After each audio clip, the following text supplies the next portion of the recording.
করে গেছে এই জমিনে সেই ইসলাম থাকবে, সেই সিদ্ধান্ত নিতে হবে 12 ফেব্রুয়ারি নির্বাচনে।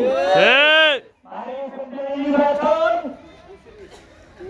মাজার ভেঙে মন্দির পাহারা দেওয়ার তথাকথিত তৌহিদবাদীদের ইসলাম থাকবে না, আউলিয়া কেরামের প্রতিষ্ঠিত ইসলাম থাকবে। আউলিয়া কেরামের প্রতিষ্ঠিত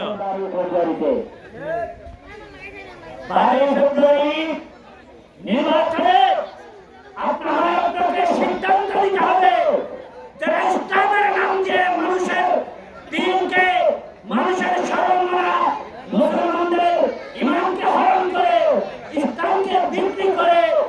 বলা হয় যে রোজা এবং পূজা এক সমান কথা। নাউজুবিল্লাহ। রোজা পূজা কি এক?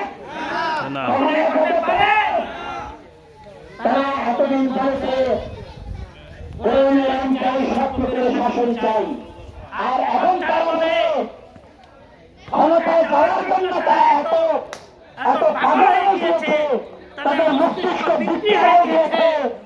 তা এখন তারা বলে ক্ষমতায় গেলে আমরা শরিয়া আইন বাস্তবায়ন করব না। এত বড় ভণ্ডামি, এত বড় মুনাফিকি কার আছে? শরিয়া আইন বাস্তবায়ন, শরিয়া আইন যদি প্রচলন হয় তাহলে তাদের আমকে আর ওই পৌরনাদিয়ার কোলাকুলি করে না। যদি শরিয়া আইন থাকতো এখন এই মুহূর্তে সেই শরিয়া আইন অনুযায়ী তার বিচার হতো।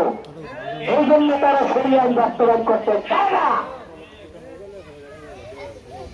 আপনাদের এই সচেতন মানুষগুলোর কাছে কয়েকটি প্রশ্ন রেখে গেলাম।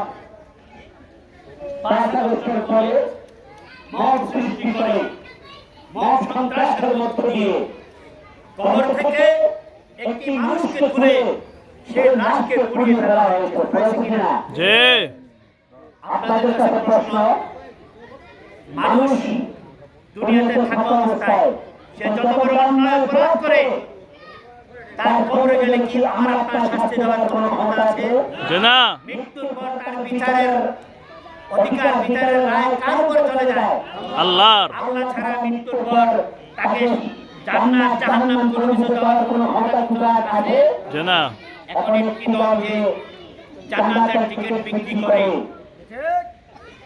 হুঁশিয়ার থাকবেন তাদের দ্বারা তাদের হাতে দেশও নিরাপদ নয়, ইসলামও নিরাপদ নয়। ঠিক। তাদেরকে সমুচিত জবাব দিতে হবে 12 ফেব্রুয়ারি নির্বাচনে। জি। বাংলাদেশ থেকে তাদেরকে উৎখাত করে দিতে হবে ওই মওদুদি মতবাদকে আর ওয়াহাবিবাদ মতবাদকে। যারা বলেছিল মাজারকে লাথি মেরে ভেঙে দেওয়া হোক, নাউজুবিল্লাহ। আবার সে এখন তথাকথিত সেই 501 মোল্লা, সেই 501 নম্বরের মোল্লা এখন আবার ভোটের সময় এসে বলে আমরা তো ওলিদের পক্ষে, আমরা তো মাজারের রাজাকে ভর্তি করি। এমন ভণ্ড প্রতারণা। মানুষ এখন আর বোকা নয়, মানুষ সজাগ হয়েছে। আমি আপনাদের আহ্বান জানাবো, আপনারা মুখে হিম্মত নিয়ে চলেন। আমরা বাবা শাহজালালের উত্তরসূরি, বাবা শাহজালালের উত্তরসূরি, খানজালালের উত্তরসূরি, গরিবুল্লাহর উত্তরসূরি, মাইপান্নার উত্তরসূরি, জান্নাত দরবারের উত্তরসূরি, সারসিনা দরবারের উত্তরসূরি, খাজা খাদিমের উত্তরসূরি, খাজা গরিবুল্লাহর উত্তরসূরি, গৌসে পাকের উত্তরসূরি। আমাদের কোনো ভয় নাই। সচেতন মানুষ আপনারা, আপনারা সিদ্ধান্ত নিলেন সেই স্বাধীনতার পরাজিত শক্তি যারা 71 সালে মহাবনী উদ্যোগকে নিয়েছে, তারা বলেছিল যে এরা হচ্ছে বাঙালি নারীরা হচ্ছে গণিমতের মাল। তারা এবার এখন বলে 5 আগস্টের পরে যারা এই দেশ থেকে পালিয়ে গেছে তাদের স্ত্রীরা হচ্ছে আমাদের জন্য হালাল। নাউজুবিল্লাহ। নাউজুবিল্লাহ।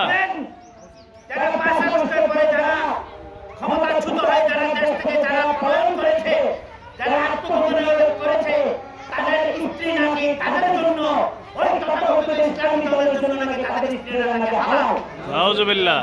এই জঘন্যমূলক পশুদেরকে প্রতিহত করতে হবে, তাদেরকে বিতাড়িত করতে হবে।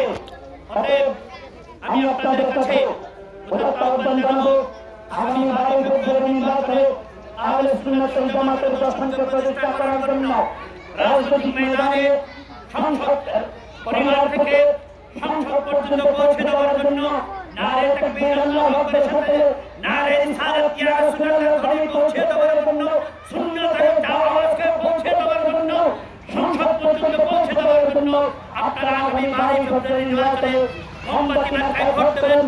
বৃহত্তর সুন্নি যুগের মার্কা মোমবাতি মার্কা, চান্দ্র দরবার শরীফের মার্কা মোমবাতি মার্কা, চূড়ান্তরের সাহেবের মার্কা মোমবাতি মার্কা, রাষ্ট্র দরবার শরীফের মার্কা মোমবাতি মার্কা, সুশীলা কর্মীগুলোর মার্কা মোমবাতি মার্কা, রাষ্ট্র দরবার শরীফের মার্কা মোমবাতি মার্কা, ইমামের বাড়ি দরবার শরীফের মার্কা মোমবাতি মার্কা, মুসলমানদের দরবার শরীফের মার্কা মোমবাতি মার্কা।